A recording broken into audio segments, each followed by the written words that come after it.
Bonjour, ici Martin Séguin. Aujourd'hui, je vais faire un projet un peu bizarre. Je dois rapetisser une table de cuisine.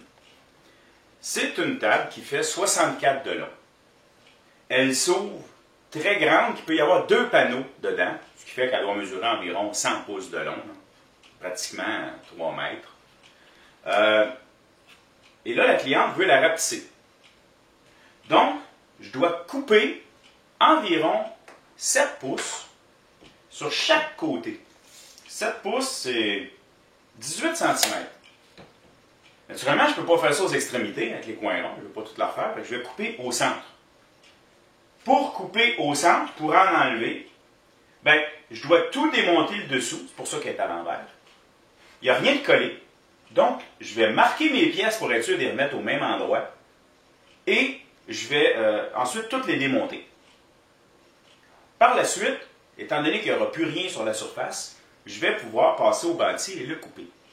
Je dois faire attention aux petites pins qui font que les 2 panneaux rentrent un dans l'autre.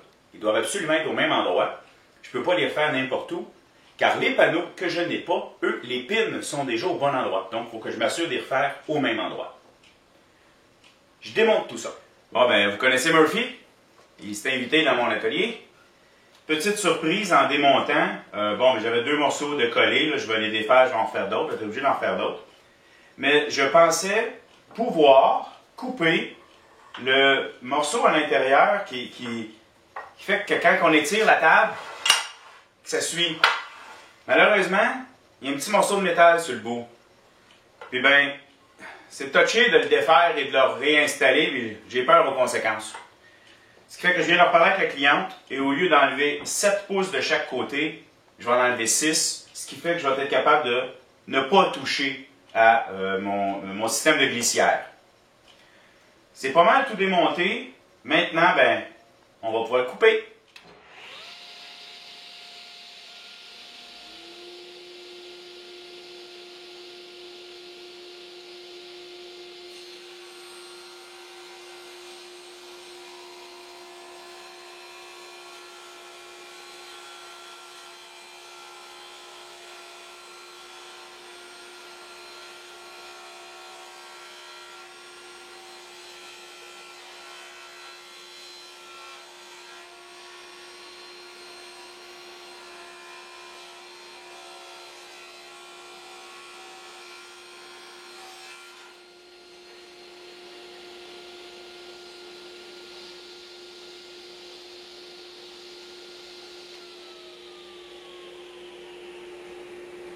Maintenant que mes coupes sont faites, je dois refaire mes trous qu'il y avait déjà pour les petites pins qui rentrent une dans l'autre.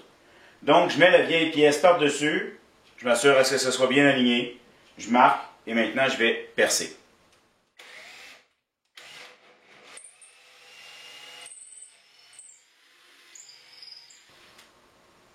Je dois maintenant réparer une erreur.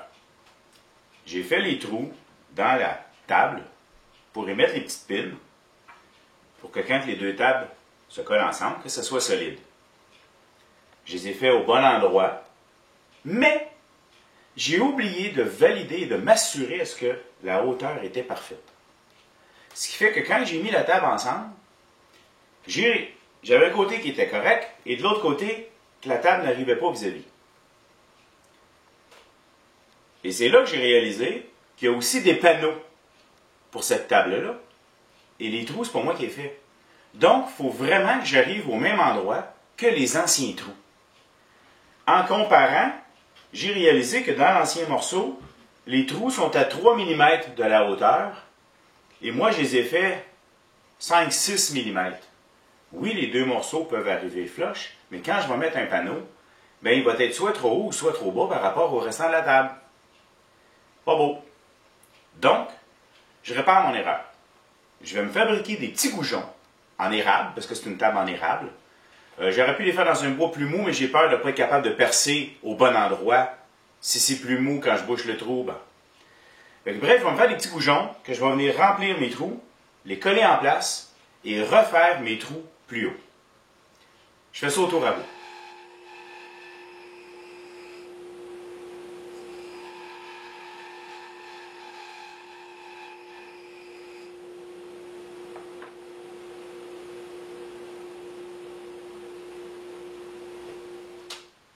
couper maintenant ce qui dépasse pour ensuite le sabler, flush, faire comme s'il ne serait jamais rien arrivé.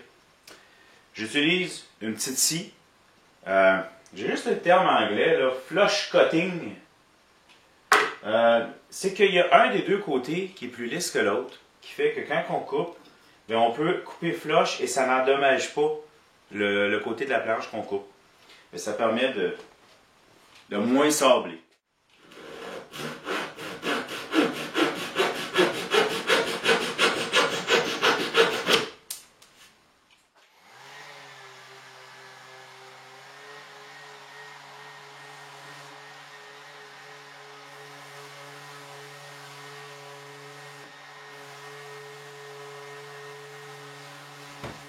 J'ai remis mes deux morceaux ensemble, tout arrivait maintenant droit.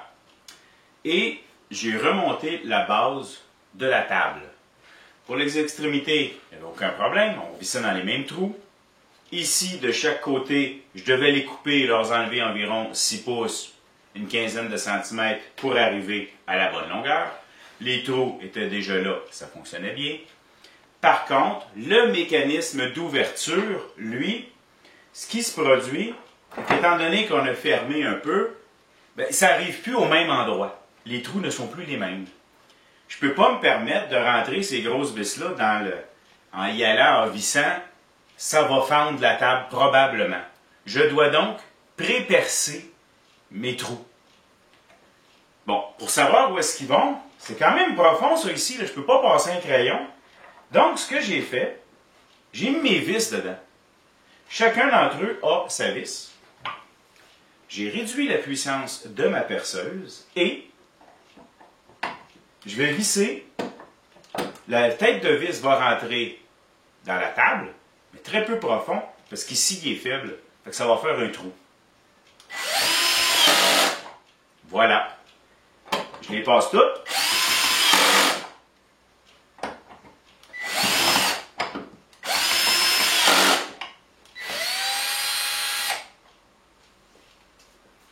Voilà, tout dévissé.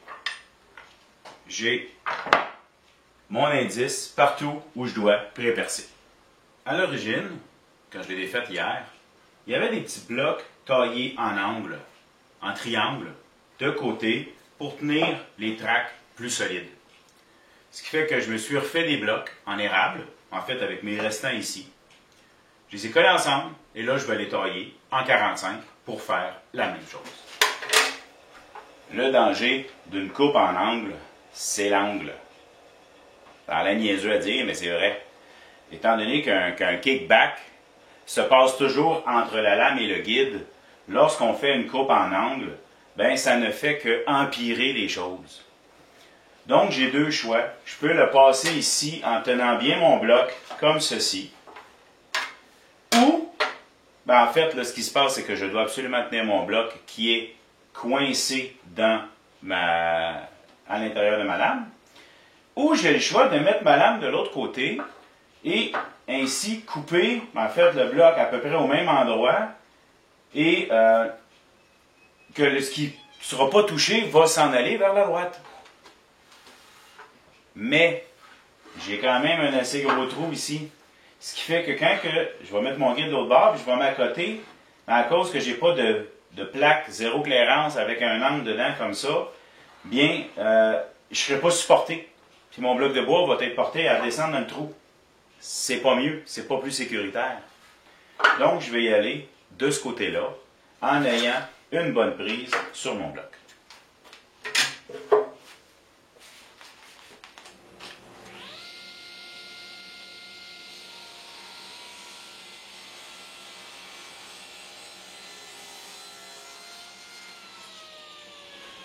Mes blocs, eh bien, je les mets de chaque côté. La colle sur le long de la traque et de la colle d'en dessous. Ce qui compte, c'est de bien les faire tenir en place le temps que la colle saisisse. Et ça, ben, c'est pas nécessairement évident. Plusieurs techniques, mais j'ai ici, ça bouge. J'ai fait un petit test, ça fonctionne. Fait que ce qui compte, c'est d'y envoyer une certaine pression. C'est sûr qu'on ne peut pas mettre la pression du siècle, mais c'est pas grave, ça va tenir. Bon, mais voilà, Tout est collé. Je vais mettre un petit peu de teinture dessus pour matcher avec le reste. Quoi que c'est en dessous, c'est pas vraiment important. Eh bien, c'était comment rapetisser une table. J'espère que vous avez apprécié. Merci. Si vous appréciez ce que je fais, je vous invite à vous abonner à ma chaîne YouTube. C'est le petit bouton s'abonner dans le bas de l'écran. Vous pouvez également me suivre sur ma page Google+. Ça m'arrive de donner des formations ici chez moi ou encore chez les gens. Il suffit de me contacter pour qu'on s'arrange. J'espère que vous avez apprécié. Merci.